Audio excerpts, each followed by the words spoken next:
Greetings and welcome to this week's Just Live Well broadcast. I hope that your Lent is going well. And this is our last week of our Lenten broadcast. We thank you for joining us up to this point. We'll be praying about future moves. But today, as we are in the midst of Holy Week, allow us to remember our focus in this Just Live Well broadcast, where each week we spend time reflecting on the scriptures and in prayerful meditation, contemplating the concepts of justice, love, and wholeness.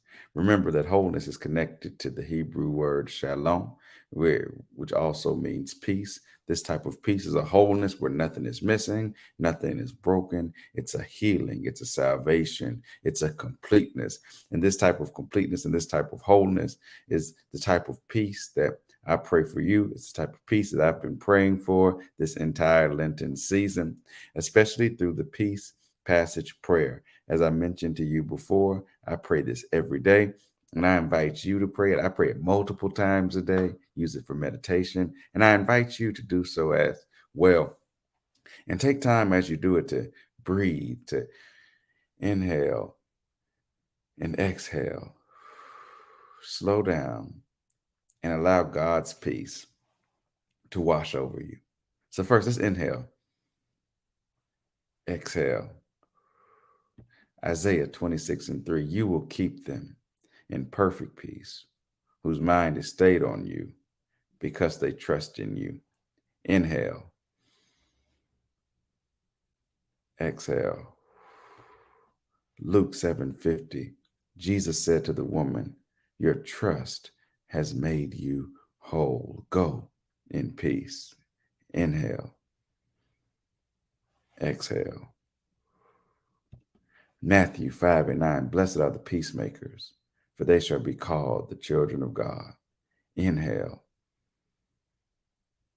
exhale. James 3:18, the peacemakers who sow in peace will reap a harvest of justice. Inhale, exhale. Galatians 5:22, the harvest of the Spirit is love, joy, peace, patience. Inhale, exhale. Galatians 5:23, finishing that thought, kindness, generosity, trust, meekness, temperance. Against such there is no law. Inhale, exhale. Philippians 4:7, and the peace of God, which surpasses all understanding, will guard your hearts and minds in Messiah Jesus. Inhale, exhale. Amen. Today, our passage that we will be engaging on the concepts of justice, love, and wholeness is Mark chapter 15, verse 15 through 24, and maybe even more verses. So let us dig into these verses. The Gospel of Mark, the oldest Gospel, beginning with verse 15 in the 15th chapter. So Pilate, wishing to satisfy the crowd, released Barabbas for them. And after flogging Jesus, he handed him over to be crucified. Then the soldiers led them into the courtyard of the palace, that is, the governor's headquarters, and they called together the whole cohort, and they clothed him in purple, and after twisting some thorns into a crown, they put it on him. And they began saluting him, Hail, King of the Jews. They struck his head with a reed, spat upon him, and knelt down in homage to him. After mocking him, they stripped him of the purple cloak and put his own clothes on him. And then they led him out to crucify him. They compelled a passerby who was coming in from the country to carry his cross. It was Simon of Cyrene, the father of Alexander and Rufus.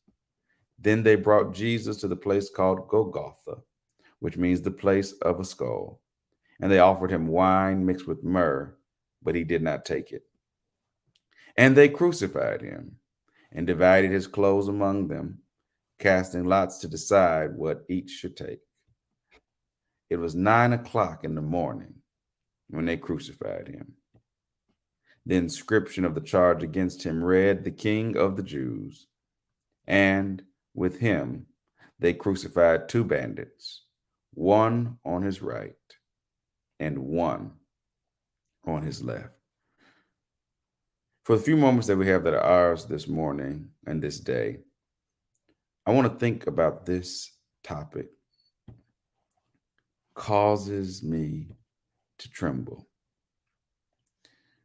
There's a hymn that we would sing growing up that said, "Were you there when they crucified my Lord? Were you there when they crucified my Lord? Oh, sometimes it causes me to tremble. Tremble. Were you there when they crucified my Lord?" Now, one thing that I appreciate about the way that this hymn places it is that it does not say that Jesus was just crucified, but it highlights that there were active agents in Jesus' crucifixion. Frequently, we talk about Jesus died as if it was just some passive activity that happened. And I think that is one of the greatest historical problems that many Christians and other readers have when it comes to thinking about the death of Jesus. Often, probably because of particular forms of theologizing the death of Jesus, we miss what is very clear both in the earliest gospel sources like Mark, which is the oldest written gospel that we have, that Jesus did not just die. And certainly we know Jesus did not die of old age. Jesus was killed. Jesus was executed. Jesus was crucified by a Roman power. And it's important for us to pay attention to this important historical nugget about the life of Jesus, because if we don't get this part right, there's so many other elements of the story that we miss, and we don't experience the gravity of it, or we place the blame in the wrong place.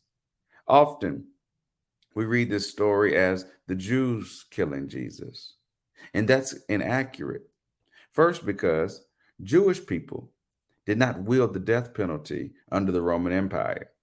The Romans made sure that only the governor who was appointed by Rome or by either the emperor or the Senate had the power to render executions. Hence why Pilate's role in this text is so important. It was not the kangaroo court made up Sanhedrin that Mark presents. For even in Mark's gospel, they have to make a case to the governor. So it's not the Jews. And even though people read in the passages before, right, what we read today, when the crowd is saying crucify, crucify, frequently this gets used to talk about how Jewish people were the ones who killed Jesus. But that's a great misunderstanding, especially in line with the historical reality that the Jewish people did not have access to the death penalty, but also it misses Mark's literary goal that the people that Jesus was coming to proclaim the good news to were not responsive to this radical message that he presented. And in Mark's gospel, in Jesus' case, these are Judeans. These are people who lived in Judea or who affiliated with the God of Israel. And so in some ways the story gets blown up and focused, and its attention gets focused on Jewish people. However, a more important way to think about this, especially as we think about Mark as a diasporic text of a people trying to make sense of themselves in a place where now Jesus has died and where his message was not extremely well received, that they're attempting to make sense of how has the Messiah come, the Messiah who's supposed to change the world, but the Messiah gets crucified in this very brutal and heinous way. And so right in between the Roman Empire and Jewish people, We find the writer of Mark trying to make sense of the death of the Messiah. And that might not make a lot of sense to us, especially for us who have all of the songs and who have been taught about Jesus's death as a sacrifice. But in Mark's gospel, we don't see Jesus' death as a sacrifice. We see Jesus' death as really the direct result of a judicial and legal process. And it's not facilitated by Jewish people. Both historically, it's not possible, and in the text, it's not possible. Even if the crowd did have any power to sway, it was not in their hands. It's in the hands of the Romans. And the Romans wielded the death penalty liberally. I wanted us to read all of the verses in Mark 15 here so we could see that indeed that the they that we keep seeing in the text are not the Jewish people. The they, if we go back to verse 15, we'll see that Pilate hands Jesus over.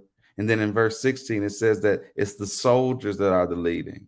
They're the antecedent to the they throughout the text. It's the Roman soldiers that are those who are leading Jesus. It's the Roman soldiers that clothe him in the purple. It's the Roman militarized police that take Jesus from place to place. And so, as we are paying attention to this narrative, it's important to recognize and remember that it's the Roman militarized police state empire that kills Jesus.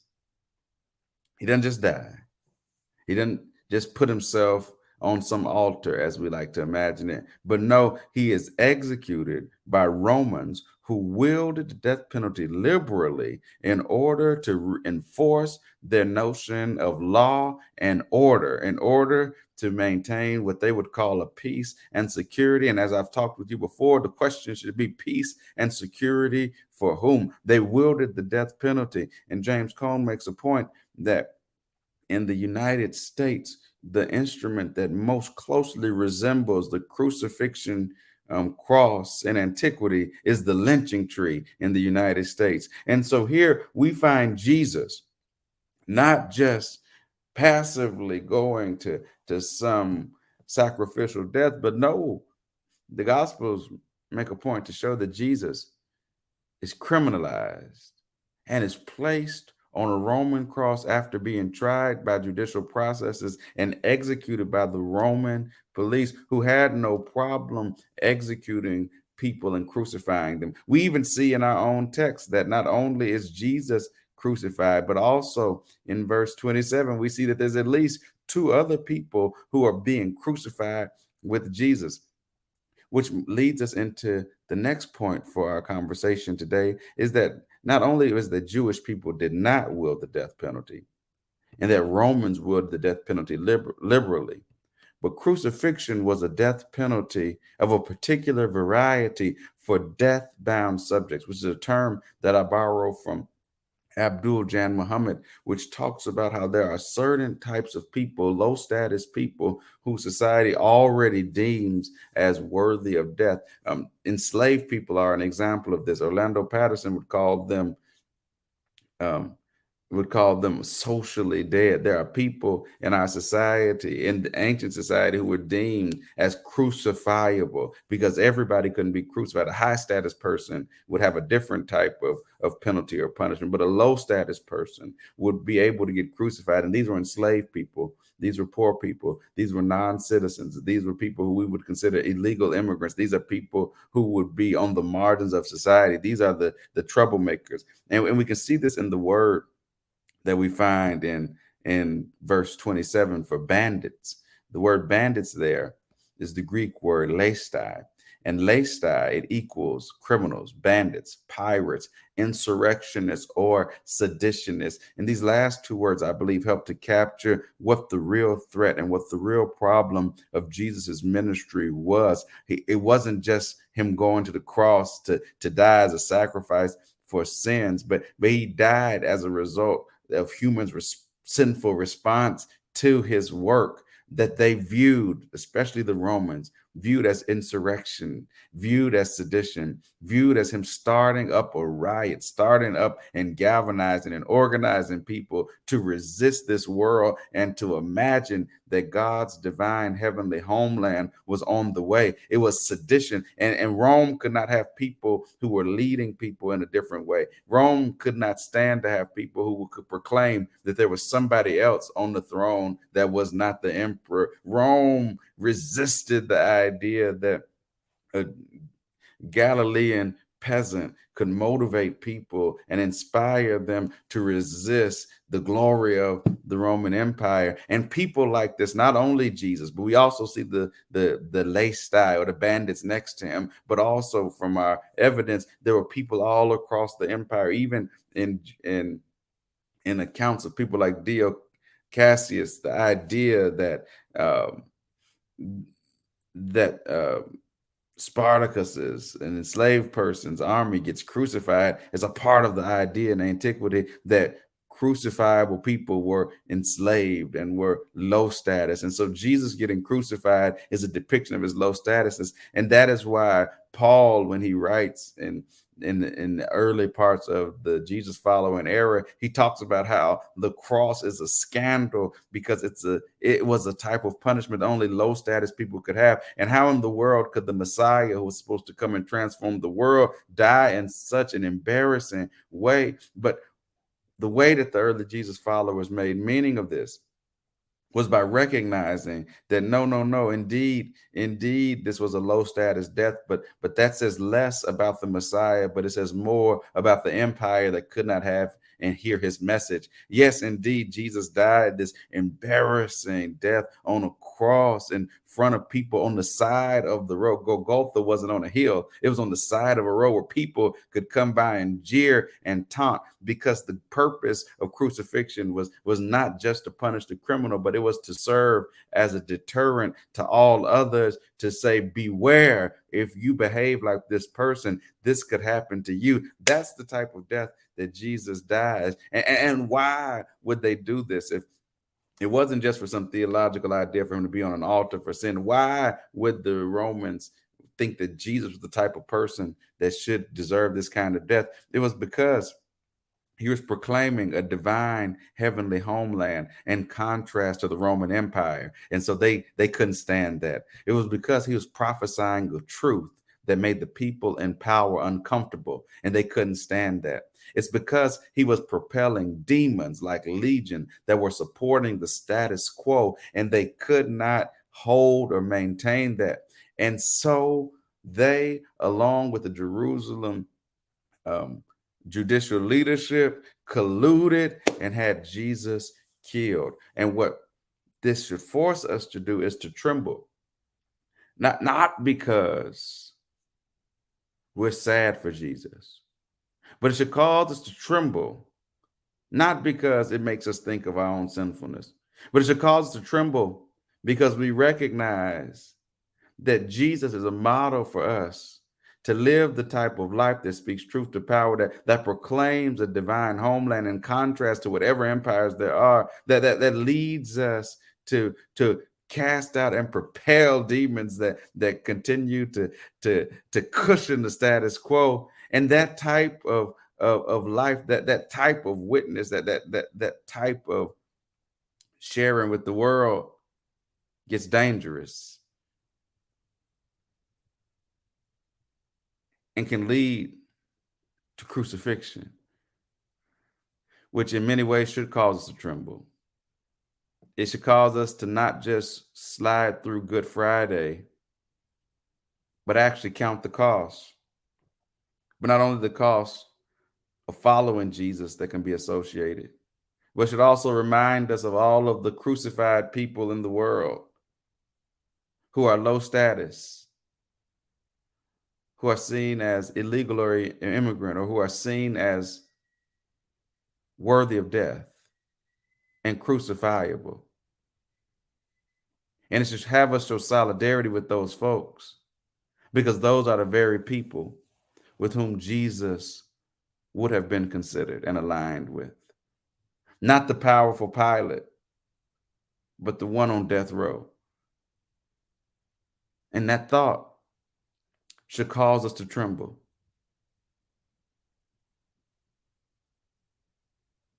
Also, it should cause us to pay attention to the times when we would be in a crowd or in places of judicial power, calling for people like Jesus to be crucified. Hence, another early gospel and its adjacent tradition in Acts talks about how Jesus, this man, was handed over to you according to the definite plan and foreknowledge of God. And he points to this crowd that had been complicit in trying to quiet the witness of Jesus, the prophetic, the proclamation, and the propelling of the demons. They tried to close that down. And he says, you crucified him by not hearing this radical witness. And he says, and he was killed by the hands of those outside the law. Here again, reiterating that the Romans played a major role in this. But the reason why we don't have to just tremble in fear and dread, even when our work as Jesus followers may lead us to a cross, is what happens in verse 24, which is why Easter has even more meaning and Easter has even more power. That when you lead a life that's risky and can lead to crucifixion, and when Roman and judicial and imperial powers don't see your life as having value, but see you as expendable and crucifiable, the good news is that no matter what court tries to convict you, no matter what power tries to kill you, verse 24 in Acts 2 says that God raised Jesus from the dead.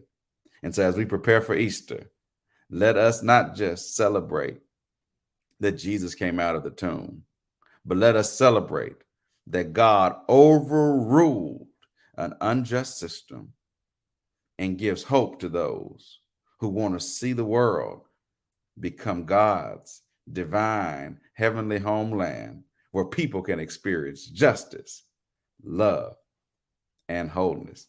Amen. Thank you so much for joining us today. If you'd like to join us, these are ways you can link up with this broadcast. We'll be moving forward in different ways over the coming weeks. We thank you for joining us. We pray that your Lenten fast or the work that you've been doing toward getting closer to God and God's justice, love, and wholeness has been manifesting in this time. So now I pray that you receive this blessing, the blessing that God gave Moses to give to Aaron, to give to the people. When he said, Yeberachah Adonai vayishmerakah, God bless you, God keep you. Ye'er Adonai panav alakah v'kunaka, God shine God's face on you and give you favor. Yesah Adonai panav alakah v'yasem lakah shalom, God launch God's presence upon you and assign to you peace. In the name of the one who is and was and is to come. Amen. And bye-bye.